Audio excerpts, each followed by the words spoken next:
A year ago I was part of a BBC documentary called Disclosure: Surviving Domestic Abuse, and it wasn't just me that was in the documentary, there were multiple women and they were talking about their experiences with the Scottish criminal justice system. Disclosure is a part of the BBC that does documentaries on more serious topics, and that was just one of many they've done. No two stories are the same when it comes to domestic abuse, so I can only speak for myself, but I did not have a good experience with the criminal justice system.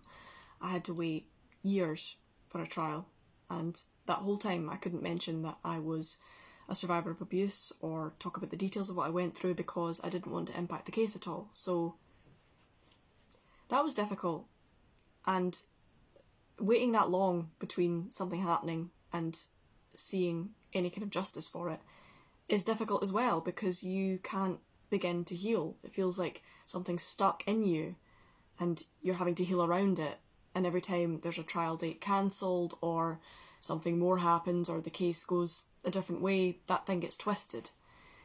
So it was very, very difficult to continue living life, to continue working, and I was at uni at the time, so that was also very difficult.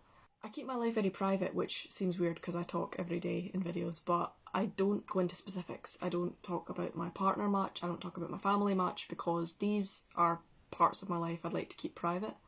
And for a while I included my past experiences with abuse in that, but doing the documentary was something that I was very hesitant to do.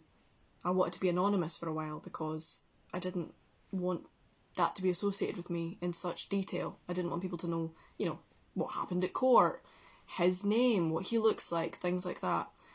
But I decided to do it because I thought the benefits outweighed the negatives, and so many people have preconceived notions about abuse, what the perpetrator looks like, what the survivor might look like or be like, and I wanted to use whatever platform I had to amplify the potential benefits of being open.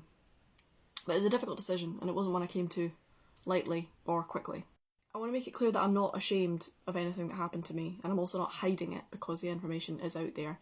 I might speak more about it and go into detail in the future, but that's something that, again, I'll have to think long and hard about, because you can't unring a bell, and there's a lot of information that I wouldn't have chosen to be out there. Stuff that I didn't put in the documentary that's been reported on and shared by external sources. But unfortunately, sometimes we don't get to control the information people know about us. Yeah. Scott's phrase of the day today is to come out of your bucky. This is a phrase which means to overcome your shyness, and an example sentence is, you're coming out of your bucky. A wee bit slower. You're coming out of your bucky. One more time. Just you and me. Doesn't matter if you didn't get it right the first time. You're coming out of your bucky.